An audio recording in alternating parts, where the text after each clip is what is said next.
So hello everyone, welcome back to my channel Sumod science.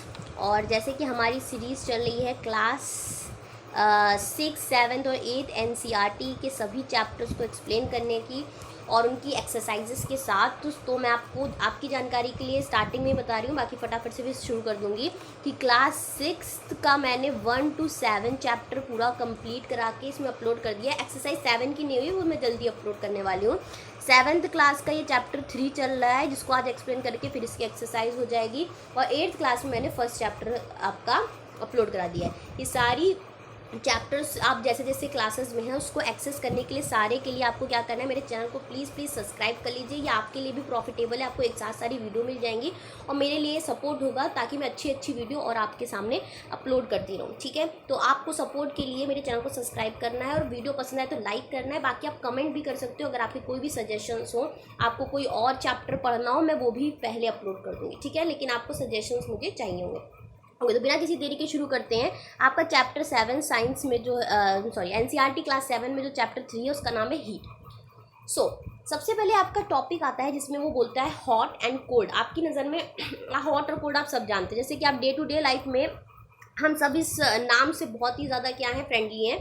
कि कुछ चीज़ें आपको हॉट पता है, जैसे कि क्या होते हैं, और कुछ चीज़ें कोल्ड होती हैं। जैसे टी आपको पता है हॉट होती है और आइस को आपको क्या पता है कि कोल्ड होती है। तो आपको क्या करना है कि सम ऑब्जेक्ट्स को आपको क्या करना है कि हॉट और कोल्ड के हिसाब से आपको टिक लगाना है। यहाँ कोल्ड और कूल वाला है और यहाँ पर वार्म और हॉट वाला है। ठीक है, तो आइसक्रीम आपको पता है जैसे कि कूल होती है, वैसे स्पून अगर टी कप में है तो वो हॉट में आ जाएगी। फ्रूट जूस है तो फ्रूट जूस ज़्यादातर ठंडे होते हैं तो ठंडा है। और वैसे ही handle of a frying pan जो है वो ठंडे पे ही रहता है।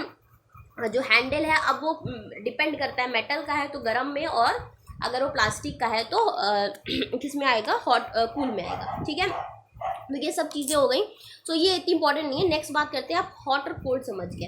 अब ये है कि कुछ ऑब्जेक्ट्स जो है वो कोल्ड होते हैं, कुछ हॉट होते हैं। लेकिन ऐसा भी तो होता है कुछ हॉट है, तो हम ये कैसे पता लगाएंगे। सपोज करिए चाय 2 कप में रखी हुई है, एक ज़्यादा हॉट है और एक कम हॉट है। ठीक है, तो ये आप कैसे पता लगाएंगे कि एक ज़्यादा हॉट है या एक कम हॉट है। यानी कि हॉट में भी एक हॉटर होगा उससे और एक कम हॉटर होगा। वैसे ही ठंडी में भी कौन ज़्यादा ठंडा है और कौन कम, इसका पता हो आप कहीं खा पी के लगाएंगे, खाने पीने वाली चीज़ वो ना हो। ठीक है, तब क्या है कि हम टच करके शायद पता कर सकते हैं। तो हमारी टचिंग कहाँ पर फेल हो जाती है, यहाँ पर एक एक्टिविटी करके हम बताएंगे और फिर क्यों हमें एक एक्यूरेट चीज़ की ज़रूरत पड़ी ताकि हम एक्यूरेटली बता पाए। ऐसे नॉर्मल में हम टच करके पता कर सकते हैं कि कौन सी चीज़ ज़्यादा गर्म है कंपेरिजन टू फर्स्ट, अगर वो पीने वाली नहीं है। पी के तो ऐसे तो पी के आप बता ही सकते हो। ठीक है, इसके लिए एक्टिविटी है और एक्टिविटी में क्या है कि आपको 3 बकेट्स दिए गए, यहाँ मैंने लिख दिया है। इसमें आपने कोल्ड वाटर रखना है। ठीक है, हॉट वाटर क्या है, बी वाले में रखना है, और कोल्ड प्लस हॉट मिलाकर आपको इसमें रखना है। तो सबसे पहले आपको राइट अपना हैंड और लेफ्ट दोनों एक साथ रखने हैं, ए और बी में। तो एक से आपको क्या होगा कि कोल्ड होगा तो आपका हाथ भी आप देखोगे ठंडा हो जाएगा। आप रख के देखना, आप तीनों में करके देखना, आपको समझ में आ जाएगा कि ये एक्टिविटी क्या है और मतलब क्या बढ़िया एक्टिविटी है, जिससे आप समझ जाओगे। अब एक्टिविटी बी में आपको क्या करना है, हॉट वाटर दोनों को एक साथ रखना है। तो ये आपका ये हाथ देखिएगा गर्म हो जाएगा और ये हाथ आपका क्या हो जाएगा, ठंडा हो जाएगा। इसके बाद एक साथ हाथ निकाल के इस वाले में आप डाल दो। ठीक है, अब आप क्या देखोगे कि जिसमें ठंडा है वाला, ये आपका हाथ ठंडा वाला है, तो आपको क्या लगेगा कि ये पानी गर्म लगेगा। ठीक है, लेकिन जब आपने क्या किया हुआ है इस गर्म वाले में, तो आपको ये पानी ठंडा लगेगा। अब आप देखो एक ही पानी सिर्फ और सिर्फ आपके हाथ जो है वो डिफरेंट सराउंडिंग से आए हुए हैं, तो यही पानी क्या है, टच से अब आप नहीं बता पा रहे हो कि ये आपका रिलेटिव क्या हो गया, कि ये इससे तो रिलेटिव में क्या था, गर्म था, लेकिन इससे रिलेटिव में ये ठंडा था। तो आप कुल मिला के समझ रहे होगे कि आप टच करके आपकी एक्यूरेसी क्या है वो प्रिडिक्टेबल नहीं आप बता पाओगे। तो ये वाला जो, अगर मान लिया अलग अलग इंसान होता तो ये क्या होते हैं, ऑब्जर्वेशन अलग वाला कहता नहीं ये ठंडा है। ठीक है, अगर मान लीजिए 2 अलग अलग इंसान होते हैं तो ये वाला जो ठंडा, जो जिसने ठंडे में हाथ रखा था वो कहेगा नहीं ये गर्म है। ठीक है, और जिसने इसको क्या उसे कहते हैं हॉट में रखा था वो कहेगा नहीं ये ठंडा है। तो आप क्या मानोगे, ठंडा है कि गर्म है रिलेटिवली। तो इसलिए हमें एक्यूरेट मेजरमेंट चाहिए, ऐसे टच से हम नहीं काम कर सकते हैं। तो यहाँ पर आपने देखा कि ये वही है, hand get the same feeling नहीं करेंगे। अब बूझो कंफ्यूज हो जाता है कि वी कैन नॉट रिलाई, हम नहीं रिलाई कर सकते टच पे कि कौन सा ऑब्जेक्ट हॉट है और कौन सा कोल्ड है। तो इसके लिए, क्योंकि ये हमको धोखा दे सकता है, डिसीवर्स कर सकता है, ठीक है, इसके लिए हमने एक चीज़ बनाई जिसका नाम था हॉट और कोल्ड जानने के लिए एक रिलायबल मेजर है हॉटनेस का, वो है टेम्परेचर। आप टेम्परेचर से, क्या टेम्परेचर है इससे आप पता लगा लोगे कि क्या चीज़ ज़्यादा हॉट है, क्या चीज़ ज़्यादा कोल्ड है। और इस टेम्परेचर को नापने के लिए एक डिवाइस बनाई गई जिसका नाम क्या है, थर्मोमीटर। उम्मीद है आपको ये बात समझ में आई होगी। तो सपोज करो अब जब थर्मामीटर हमारे पास होगा तो हम क्या है, हमने बोला कि ये वाला जो है वो -2 डिग्री सेल्सियस है, या हम बोल दें कि मान लीजिए 2 डिग्री सेल्सियस है। इसको मैंने कहा ये 40 डिग्री सेल्सियस हॉट वाटर है और ये हमारे पास 30 डिग्री सेल्सियस है। तो आप देखकर बता सकते हो कि आप कहोगे ये सबसे ठंडा है, उसके बाद ये है और उसके बाद ये है। तो अब आप क्या है, एक्यूरेटली आपके पास नंबर आ गए हैं, तो अब आप अच्छी तरह से खुद ही बता पाओगे बिना टच किए, और ये आपको एक्यूरेट मेजरमेंट देगा। उम्मीद है इतनी बात समझ में आई होगी। तो ये थर्मामीटर होता है। अब बात आती है, थर्मामीटर है तो टेम्परेचर कैसे मेजर होता है, ठीक है। तो टेम्परेचर के लिए एक थर्मामीटर होता है आपका क्लिनिकल थर्मामीटर। कौन सा होता है, क्लिनिकल वो थर्मामीटर होता है जो हमारी ह्यूमन बॉडी का टेम्परेचर नापता है। That measure our body temperature, यानी हमारी ह्यूमन बॉडी का टेम्परेचर। ये आप सबके घर में मिलता है, नहीं है तो आप कहीं पर आपने देखा जरूर होगा। तो the scale we use in the Celsius scale, और अब जो है वो डिग्री सेल्सियस में इंडिकेट होती है, तो ये आपने देखा होगा। तो ये आप देखते हो स्केल में। तो मैं कुछ आपको इसमें बता देती हूँ क्या क्या है। ये जो आपको ऊपर वाला ये पोर्शन दिखता है इसको बल्ब कहते हैं। इसके अंदर जो ये दिख रहा है इसमें मरकरी भरी होती है, और ये जो ये ट्यूब पतली सी आपको दिख रही है ये कैपिलरी ट्यूब होती है जिसमें आपका ये जो मरकरी है वो राइज करता है, ठीक है। ये जो हमको दिख रही है लाइन, इसको हम स्टेम कहते हैं, ठीक है। एक कैपिलरी ट्यूब के बाद ये एक स्टेम है जो ये लाइन दिख रही है। और बाकी जो डिग्री सेल्सियस में आप देखो तो नंबर 35 से लेकर 42 डिग्री सेल्सियस तक ही यहाँ पर दिया होता है, ठीक है। तो अभी आप इसके बारे में जानो, आगे की जानकारी इसमें देंगे हम, ठीक है। तो ये ऐसे ही है बिल्कुल क्लिनिकल टेम्परेचर हमारा। अब देखिए यहाँ लिखा है क्लिनिकल थर्मामीटर रीड टेम्परेचर 35 से 42 डिग्री सेल्सियस तक ये नापता है, ठीक है। अब बूझो वंडर की विच ऑफ 2 स्केल शोन, पहली told him that in India में क्या है कि सेल्सियस स्केल को अडॉप्ट किया गया, लेकिन कुछ स्केल ऐसी हैं कि ज़रूरी नहीं है कि डिग्री सेल्सियस में हो। जो टेम्परेचर की यूनिट एक और फॉरेनहाइट में होती है, वो होती है डिग्री फॉरेनहाइट, ठीक है। उम्मीद है आपको समझ में आ रहा होगा। तो वहाँ पर क्या है, देखिए डिग्री सेल्सियस में चीज़ें अलग चलती है, फॉरेनहाइट में अलग है। जैसे मीटर में अलग चलती है, सेंटीमीटर, दोनों लेंथ की यूनिट है, ठीक है। तो वहां पर क्या है, स्केल कहाँ से चलती है, 94 से लेके 108 डिग्री तक की चलती है, 108 डिग्री तक, 94 टू 108 डिग्री तक चलती है, ठीक है। तो अब थर्मोमीटर की आप रीडिंग कैसे लोगे, आप थर्मोमीटर जान गए हो ह्यूमन अच्छी तरीके से कि ये होती है, ये इसमें बल्ब होता है और चीज़ें जो है ये होती है, ठीक है। क्लिनिकल थर्मोमीटर में आप अच्छी तरह जान गए हो।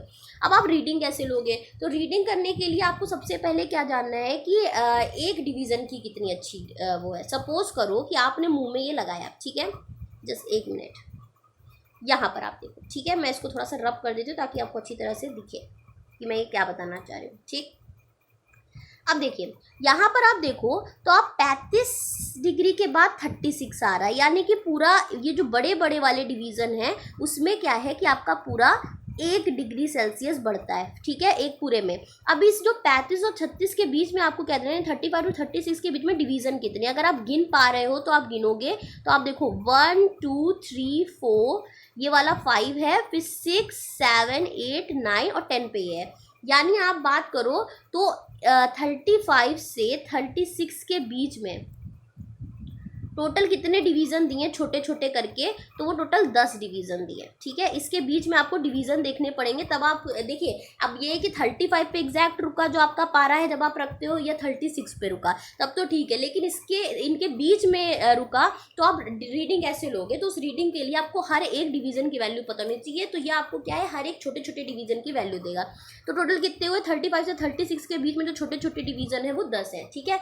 तो आप क्या करोगे, आपका फॉर्मूला क्या होगा कि आप करोगे कि एक डिवीज़न जो है वो आप ऊपर लिखोगे और नीचे डिवाइड कर दोगे जितने टोटल ऑफ, क्योंकि 1 डिग्री ऊपर है, 35 से 36 जो है वो जितनी होती है वो होती है आपकी 1 डिग्री सेल्सियस, ठीक है, 1 डिग्री सेल्सियस। और नीचे डिवाइड किससे आप करोगे इसको, 1 डिग्री सेल्सियस, ठीक है। अब डिवाइड आप इसको कितने करोगे, टोटल नंबर ऑफ जितने डिवीज़न उसके बीच में दिए हैं 10, तो 10 करोगे तो ये कितना हो जाएगा 0.1 डिग्री सेल्सियस आपका, ठीक है। तो ऐसे करोगे तो 35, और मान लीजिए ये 5 वाले पे जो बड़ा वाला इस पे गिरा, तो आप क्या करोगे 1 2 3 4 5 यानी 0.5 यानी कि 35.5। आप क्या बोलोगे कि 35.5 डिग्री सेल्सियस जो भी है वो बॉडी का टेम्परेचर है। उम्मीद है आपको ये बात समझ में आ रही होगी, ठीक है। तो इस तरह से आप एक डिवीजन की वैल्यू को बहुत अच्छी तरीके से कर सकते हो, ठीक है।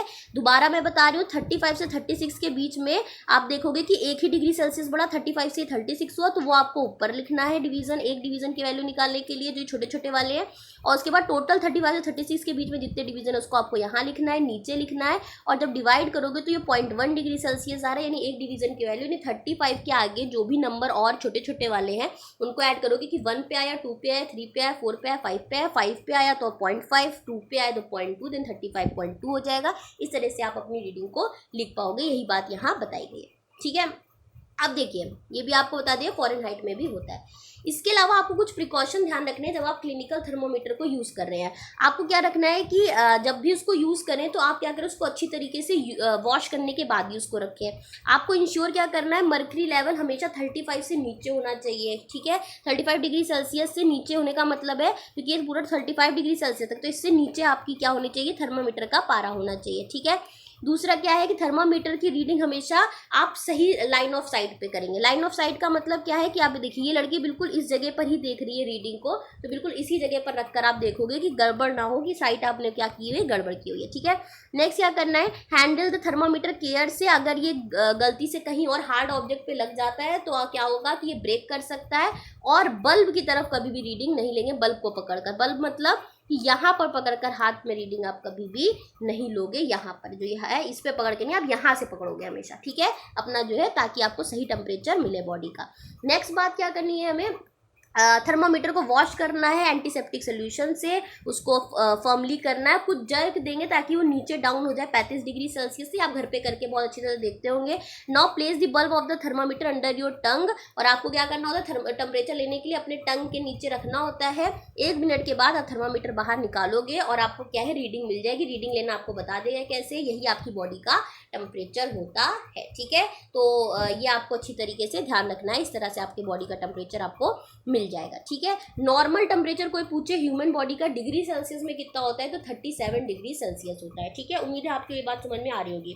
अब एक चीज़ और ध्यान रखिए कि पहेली ने भी अपनी बॉडी का टेम्परेचर जो है वो मेज़र किया और उसका एग्जैक्टली 37 डिग्री सेल्सियस नहीं आया। 37 डिग्री सेल्सियस टेम्परेचर आने का मतलब होता है कि उस इंसान को फीवर या कुछ भी एबनॉर्मल चीज़ नहीं है, फीवर नहीं है, ठीक है। तो फीवर नहीं तो नॉर्मल है। तो अब ये जो पहेली, आप ये परेशान हो जाती है कि मेरा 37 नहीं आया, तो अब पहेली की ये चिंता को दूर करते हैं और आप सबको जिसको लगता है कि 37 नहीं है तो वो नॉर्मल नहीं है, तो आइए इसको दूर करते हैं कि ऐसा नहीं कि बिल्कुल एग्जैक्टली 37 होना चाहिए, थोड़ा बहुत इधर उधर हो सकता है, क्योंकि टेम्परेचर है, इन्वायरमेंट है, जैसा भी है उस हिसाब से भी टेम्परेचर होता है। तो इसके लिए आप क्या करो, अपने फ्रेंड्स को ले आओ और सबका टेम्परेचर नापो, ठीक है। फन भी कर लो साथ में, आप नाम लिखो, उसका टेम्परेचर लिख दो, क्या है फला फला नाम लिखो, तो आप देखोगे सबका एग्जैक्टली 37 आपको नहीं मिलेगा। इसका मतलब है किसी का स्लाइटली 37 से ज़्यादा होगा, किसी का स्लाइटली 37 से जो है वो लो होगा।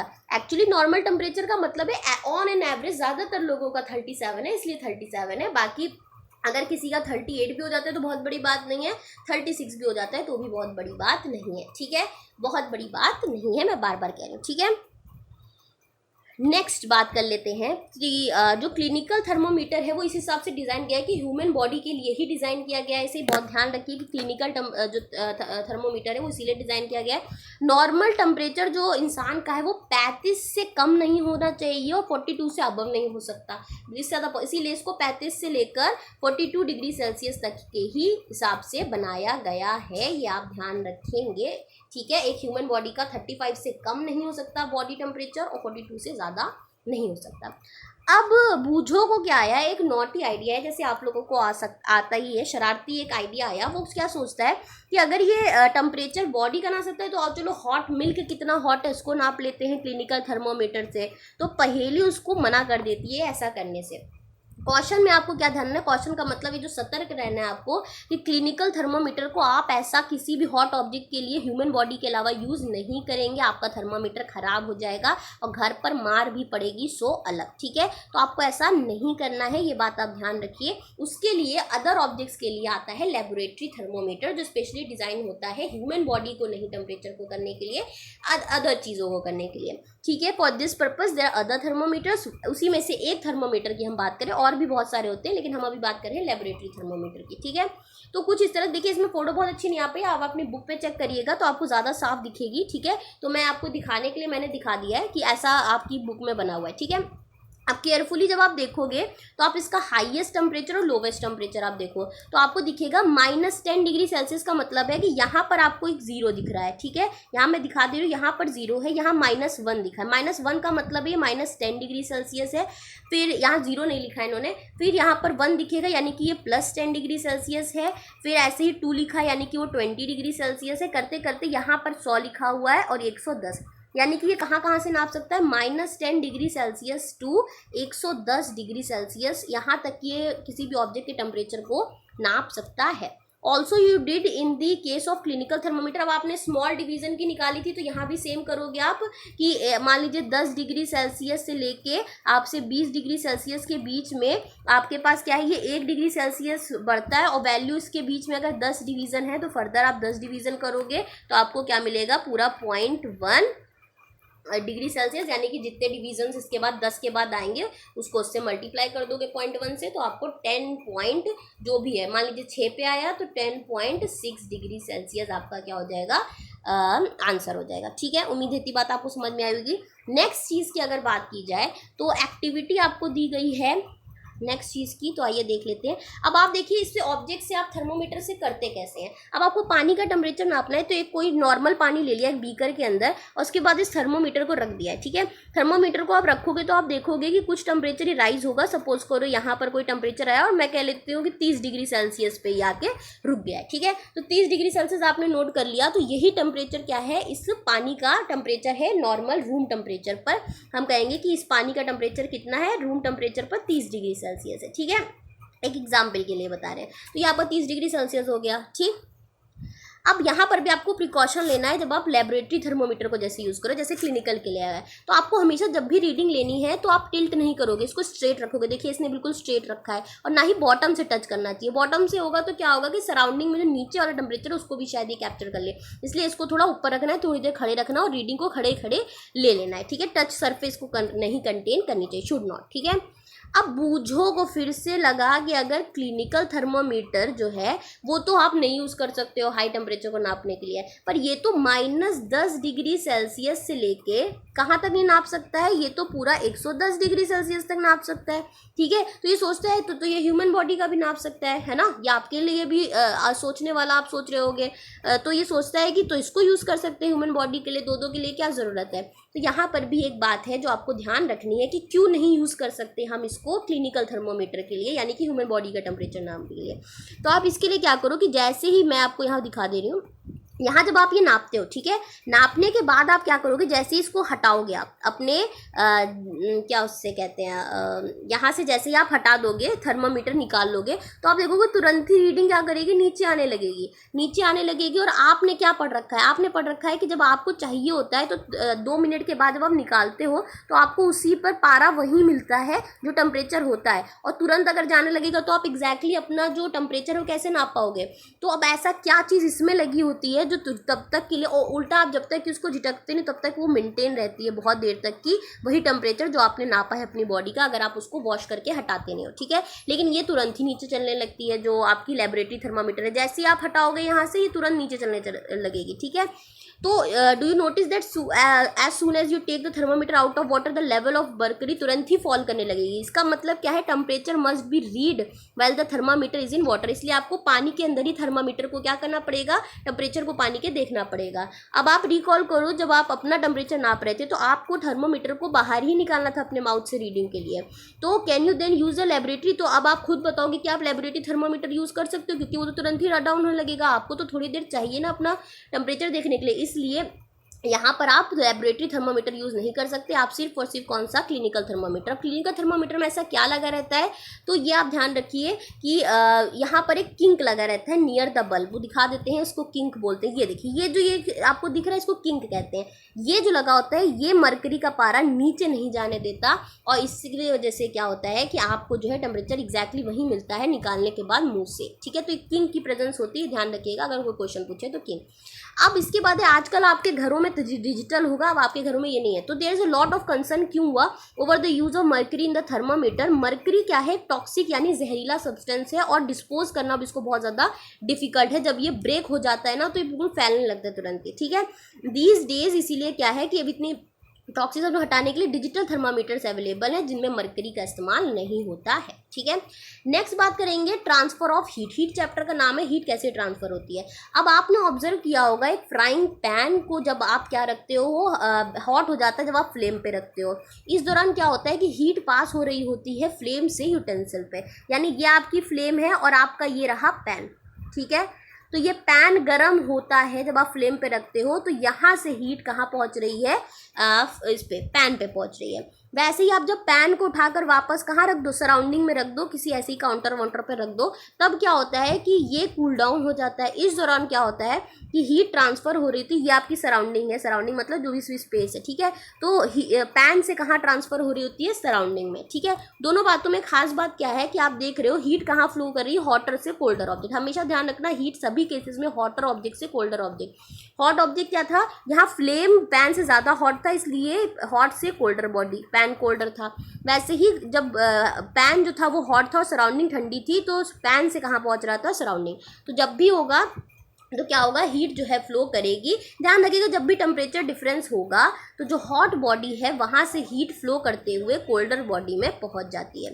तो how does heat flow, let us investigate. तो ये ध्यान रखिए कि कैसे होता है। तो यहाँ पर एक प्रोसेस सबसे पहले आपका आता है कि कंडक्शन प्रोसेस से हीट, यहाँ पे 3 चीज़ें होती हैं। देखिए, कंडक्शन एक होता है आपका, ठीक है, एक होता है आपका कंडक्शन जो अभी मैं दिखाने वाली हूँ, फिर आपका एक होता है कन्वेक्शन प्रोसेस और एक होता है रेडिएशन। ये तीनों इसी चैप्टर में है, आपको समझना है कि तीनों में अंतर क्या है। सबसे पहले बात करते हैं कंडक्शन में कैसी होती है। तो कंडक्शन में क्या होता है, आप एक रॉड ले लो मेटल का, और उसको देखिए 2 ईंटें हैं उसके बीच में फंसा दो, ठीक है, और एक क्या ले लो, कैंडल ले लो, ठीक है, और बीच बीच में छोटे छोटे वैक्स के टुकड़े आप देख रहे होगे, वैक्स के टुकड़े, इनको क्या कर दो, आप लगा दो। उसके बाद इसको जब आप हीटअप करोगे, आप धीरे धीरे देखोगे वैक्स क्या है, ये वाली पहले गिरेगी, यानी कि हीट यहाँ तक पहुँच गई है, फिर उसके बाद ये वाली गिरेगी और फिर ये वाली गिरेगी।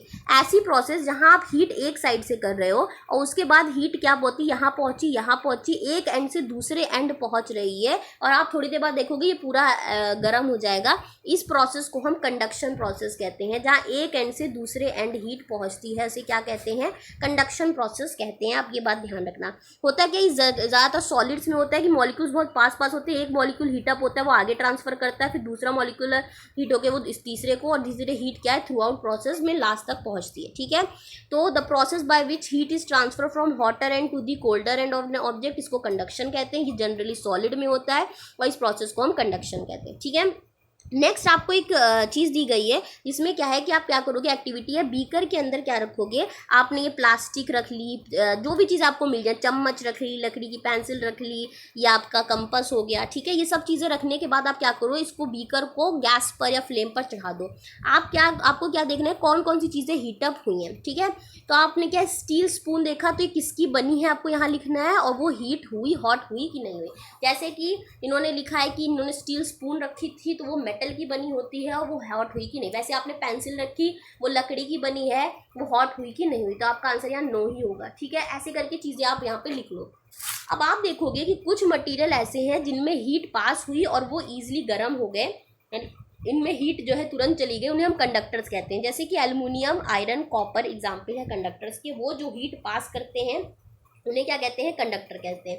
वैसे ही मटेरियल जिनमें हीट नहीं फ्लो की, जैसे कि आप देखोगे प्लास्टिक की जो वो स्केल थी और ये जो वुड यानी कि जो पेंसिल थी, वहाँ पर आप देखो वो गर्म नहीं हुआ होगा, करके देख लेना। वो क्या होते हैं, पुअर कंडक्टर्स होते हैं, और पुअर कंडक्टर ऑफ हीट को हम इंसुलेटर्स कहते हैं, ठीक है। जो हीट को अच्छी तरह से लेते हैं उन्हें हम कंडक्टर्स कहते हैं। जो हीट नहीं लेते हैं, गर्म ही नहीं होते, उन्हें हम इंसुलेटर कहते हैं। वो क्या है, प्लास्टिक और वुड है। इसीलिए हमारे जो पैन वैन में जो प्लास्टिक का वो हैंडल लगाया जाता है, इसीलिए आप आप उसको अच्छी तरह पकड़ पाते हो, क्योंकि वो बैड कंडक्टर हीट है इसलिए वो गर्म नहीं होता, इसलिए इंसुलेटर में आता है। ठीक है, अब नेक्स्ट चीज़ आपको क्या करनी है कि मैंने नेक्स्ट प्रोसेस कही थी कन्वेक्शन देखने के लिए। अब देखिए लिक्विड्स में क्या होता है और गैसेस में क्या होता है कि कन्वेक्शन की तरह जो है वो जो हमारी क्या कहते हैं, सॉलिड में तो कंडक्शन प्रोसेस होती है, हीट जिस तरह प्रोसेस ट्रांसफर होती है, हीट की प्रोसेस को ही हम कंडक्शन कह रहे हैं। वहाँ एक एंड से दूसरे एंड में चीज़ें क्या है अपने आप गर्म होता है, अब एक एंड गर्म करोगे दूसरा अपने आप गर्म हो रहा था।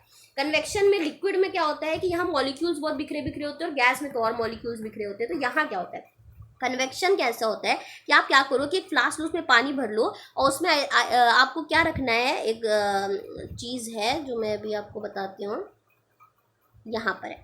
ठीक है, पोटेशियम पर मैग्नेट आपको रखना है, इसके अंदर टुकड़े डाल देने हैं। अब आप देखो इसके मूवमेंट्स आप जान पाओगे हीट में पानी में आखिर चल क्या रहा है। आप क्या देखोगे होता क्या है कि सबसे पहले लोअर वाला जो है ये गर्म होगा, पानी का एरिया जैसे ये गर्म होगा ये क्या करेगा, ये ऊपर चला जाता है। ठीक है, तो जैसे ही ऊपर जाता है तो जो हॉट वाली पानी है जो ऊपर है वो नीचे आता है।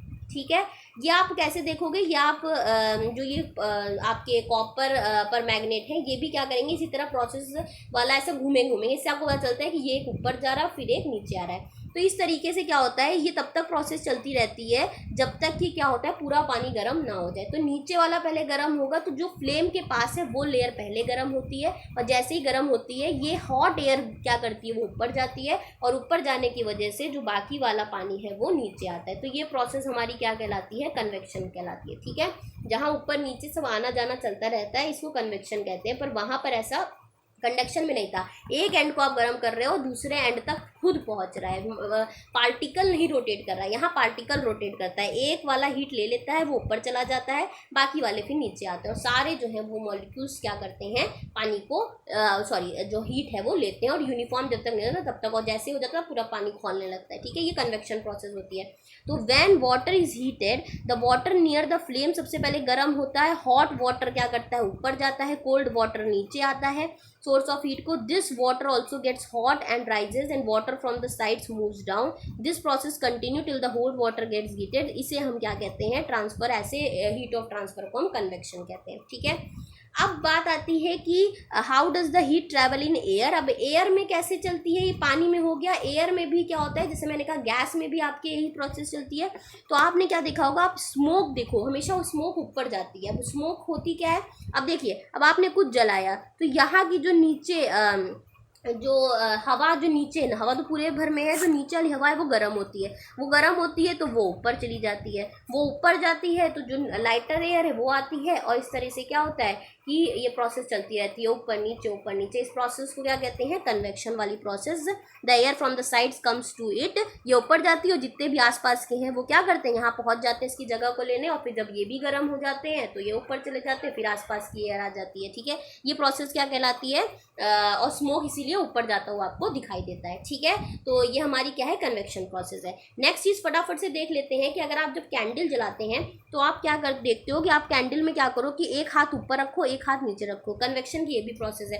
तो आपको क्या दिखेगा, ये वाला हाथ आपको गर्म ज़्यादा नहीं दिखेगा कंपैरिजन टू यहाँ जितनी गर्म लगेगी। कारण वही है कन्वेक्शन का कि ऊपर जो है वो क्या है कि फ्लेम के ऊपर वाली जो चीज़ है जो एयर है वो गर्म होती है, इसलिए आपका हाथ भी गर्म होगा, और जो साइड वाला है वो इतना गर्म नहीं है रिलेटिवली इसके। और फिर उसके बाद क्या होगा, जब ये गर्म होगा ये ऊपर जाएगा और आपका हाथ इसीलिए आपको क्या रखेगा, गर्म गर्म लगेगा। ठीक है, और बाकी इधर वाला इतना गर्म नहीं होगा, ऊपर वाली एयर पहले गर्म होगी।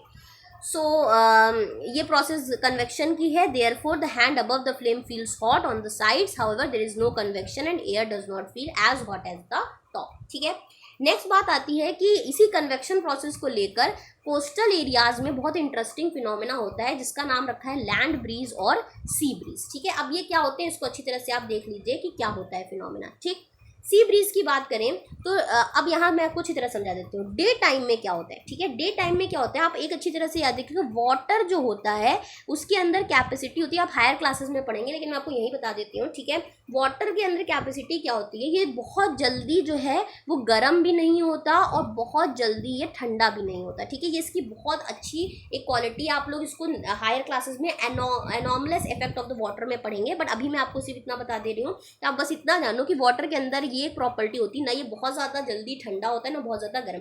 तो डे टाइम में क्या होता है कि लैंड लेकिन उतनी जितनी जल्दी गर्म होता है उतनी जल्दी ठंडा भी हो जाता है। तो डे टाइम में आपकी जो ये कोस्टल एरिया है वहाँ पर क्या होता है सैंड होती है, तो ये बहुत जल्दी गर्म हो जाता है, ठीक है। और ये उतना कंपैरिजन टू लैंड उतनी जल्दी ये गर्म नहीं होता वाटर, ठीक है। तो अब आपको मैं बता दूँ, एक मिनट रुकिएगा, कि इसका जो टेम्परेचर है वो लो है, ठीक है, और इसका टेम्परेचर क्या है, हाई है, राइट, ठीक है। तो अब होगा क्या डे टाइम में कि यहाँ पर की जिसकी ऊपर की एयर है वो क्या है, गर्म हो जाएगी, क्योंकि ये लैंड गर्म है तो इसके ऊपर की हवा भी गर्म है, और क्योंकि कंपैरिजन टू ये वाला टेम्परेचर लो है तो इसकी हवा जो है इसके कंपैरिजन ठंडी है। अब होगा क्या कि क्योंकि हॉट वाली हमने कहा जब जो चीज़ हॉट हो जाती है वो क्या कर जाती है, हट जाती है और वो ऊपर चली जाती है, ऊपर जाएगी। जैसे ही ऊपर जाएगी तो ये वाली एयर क्या करेगी, तुरंत ही कूल वाली एयर सी से यहाँ पर पहुँच जाएगी। ध्यान रखिएगा, जो जगह यहाँ लेगी, जहाँ से जगह मिल रही है उसको हम, जब डे टाइम होता है तो सी से हवा आ रही है ठंडी ठंडी,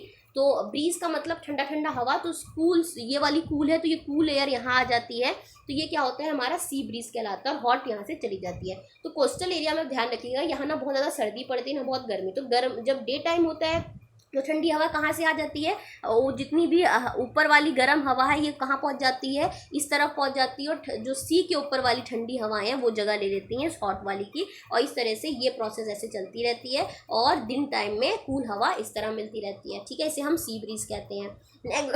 नेक्स्ट बात करते हैं, रात होती है तो लैंड ब्रीज होता है। अब क्या है, रात में क्या हुआ कि हमने कहा कि उतनी जल्दी ये ठंडा भी हो जाता है, तो ये अब पोर्शन ठंडा है, तो इसका टेम्परेचर जो है वो कम है, और इसका जो टेम्परेचर है वो हाई है कंपैरिजन, क्योंकि ये जल्दी अपनी जो जितनी इसने दिन में गरम हवा ली थी उतनी जल्दी ये छोड़ेगा भी नहीं गरम हवा को, ठीक है। तो ये कंपैरिजन टू लो, और ये तुरंत ही ठंडा हो जाएगा जैसे रात में टेम्परेचर है।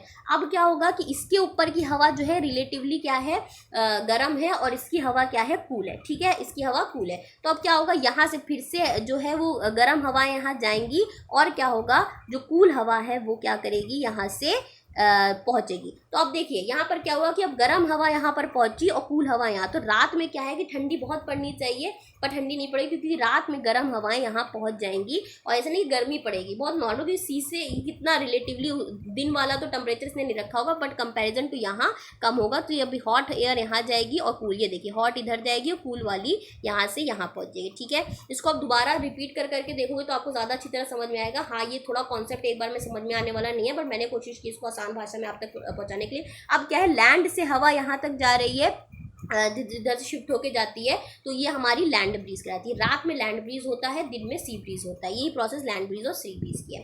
नेक्स्ट आपका आता है रेडिएशन का होता है। अब रेडिएशन में आप क्या ध्यान रखोगे कि अब रेडिएशन कौन सी प्रोसेस है जहाँ आप हीट ट्रांसफर हो रहा है। एक होता है कंडक्शन, जहाँ पर क्या था मैंने बताया था कि एक जगह आप एंड पे गर्म कर रहे हो और दूसरे मॉलिक्यूल बिना अपने जगह को लगाए दूसरे को ट्रांसफर करते हैं हीट, और हीट ट्रांसफर करते हैं, दूसरा एंड अपने आप गर्म होता है। एक क्या है कि जहाँ क्या होता है कि पार्टिकल जो है एक वाला नीचे वाला गर्म हो जाता है, वो ऊपर पहुंच जाता है मॉलिक्यूल, और जो बाकी वाले हैं वो उसकी जगह ले लेते हैं, फिर वो करते हैं, ये प्रोसेस चलती रहती है, कन्वेक्शन कहलाती है, ठीक है। अब यहाँ पर क्या है, रेडिएशन में क्या, अब आपने देखा होगा कि जब आप सन में बाहर निकलते हो आपको गर्मी महसूस होती है, ठीक है। How does the heat from the sun reaches us, अब सन से जो गर्म हीट है वो आप तक कैसे पहुँचती है, ये ना तो कंडक्शन से पहुँचती है ना ही कन्वेक्शन से पहुँचती है। और आपको ये भी पता है कि कोई मीडियम नहीं है किसके किसके बीच में, जो हमारी अर्थ है और जो सन है इसके बीच में, जो ये मीडियम, यहाँ कोई मीडियम नहीं है, ये वैक्यूम है, ठीक है। तो आखिरकार यहाँ पर space between the earth and sun क्या है कि एयर नहीं है, तो from the sun the heat comes, तो यहाँ पे सन एयर से भी नहीं पहुँचती है। तो ये जो प्रोसेस कहलाती है जहाँ पर आपको हीट मिलती है बिना किसी मीडियम के एक जगह से दूसरी जगह, ये रेडिएशन की तरह मिलती है, ठीक है।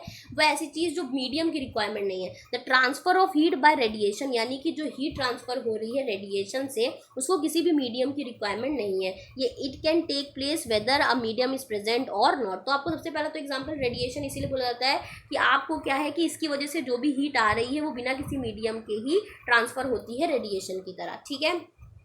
अब आप देखिए, आप रूम में जब बैठते हैं हीटर के सामने, तो आपको जो हीटर से गर्मी आ रही है वो डायरेक्टली वहाँ पर नहीं हो, तो आपको कैसे आ रही है, डायरेक्टली रेडिएशन के फॉर्म में आपको मिल रही है। इसके अलावा आप हॉट यूटेंसिल को kept away from the flame थोड़ी देर रख दो, तो आपको क्या है, गर्माहट अलग से ही दिखती है। वो भी क्या है कि मतलब उसके पास भी आप हाथ ऐसे लेके जाओ तो एक अजीब सी एक वेव टाइप की निकलती है। आपको हमेशा ध्यान रखना है, जो हॉट बॉडी होती है सॉरी, जो हॉट बॉडी होती है हमेशा क्या करती है, एक हीट रेडिएशन रेडिएट करती रहती है, ठीक है। तो ये क्या है हमारा रेडिएशन वाली आपको चीज़ें दिखेंगी, तो ये रेडिएशन है। Our body too gives us heat to the surrounding. कभी आप देखोगे गर्मी में आप सब आसपास जब खड़े रहते हो आपको एक महसूस होगा कि एक दूसरे से हीट निकल रही है, ठीक है। ये जो हीट निकल रही है ये क्या है, रेडिएशन है, ठीक है। तो कोई भी हॉट बॉडी होगी वो हीट को निकालेगी, इसको किसी मीडियम की आवश्यकता नहीं होती चलने की, तो ये हमारी रेडिएशन का फॉर्म होता है, ठीक है। तो all hot bodies radiate heat when this heat falls on the some object. जब ये जो हीट है जो कि रेडिएशन से आ रही है तो आधे से ज़्यादा पार्ट क्या हो जाता है, रिफ्लेक्ट हो जाता है। जैसे सन से क्या है कि आप पर आ रही है, ठीक है, तो आधे से ज़्यादा पार्ट क्या हो जाता है, रिफ्लेक्ट हो जाता है, आई और रिफ्लेक्ट हो गई, ठीक है। और कुछ पार्ट ये एब्जॉर्ब कर लेता है हीट को, कुछ एब्जॉर्ब कर लेती है हमारी बॉडी, और कुछ पार्ट क्या है, ट्रांसमिट, यानी कि हमसे होते हुए ये पार हो जाते हैं, ठीक है। ट्रांसमिट इसको कहते हैं। The temperature of the object, हमारा ऑब्जेक्ट या हमारा टेम्परेचर तब बढ़ेगा जो एब्जॉर्ब हमने किया, सिर्फ और सिर्फ जो एब्जॉर्ब की है, जो रिफ्लेक्ट हो गई उससे हमारी बॉडी का किसी भी ऑब्जेक्ट का टेम्परेचर नहीं बढ़ेगा, जो ट्रांसमिट हो गई उससे भी नहीं बढ़ेगा, जो एब्जॉर्ब कर ली उसकी वजह से हमें गर्मी लगती है, जो एब्जॉर्ब कर रहे हैं हम हीट उसकी वजह से गर्मी लग रही है। बात समझ में, तो इससे हमारा ऑब्जेक्ट का टेम्परेचर बढ़ेगा। अब जो आपका लास्ट इसमें है कि क्या क्लोथ्स हम पहनते हैं wear in summer and winter, क्यों हम डिफरेंट काइंड ऑफ क्लोथ्स पहनते हैं। डिफरेंट काइंड ऑफ, आपका चैप्टर की स्टार्टिंग ही इसी पर हुई थी जो मैंने स्किप कर दी, लेकिन अब डायरेक्ट मैं यहाँ पे आपको बता रही हूँ कि समर में हम क्या प्रीफर करते हैं, लाइट कलर क्लोथ्स हम पहने, की पीला पहने, नीला पहने, ठीक है, लाइट कलर्स के जो भी लाइट है। और विंटर में हम क्या है, डार्क कलर के क्लोथ्स पहनते हैं। ऐसा क्यों होता है, तो उसके लिए आपको ये एक्टिविटी दी गई है कि आप 2 बर्तन ले आओ, एक पे ना खूब काला काला रंग दो, ठीक है, और दूसरे बर्तन ऐसे सफ़ेद रखो, ठीक, और आप उसको क्या करो कि सन के सामने रख दो। आप देखोगे ये पानी खूब गर्म हो गया कंपैरिजन टू इस वाले के पानी के।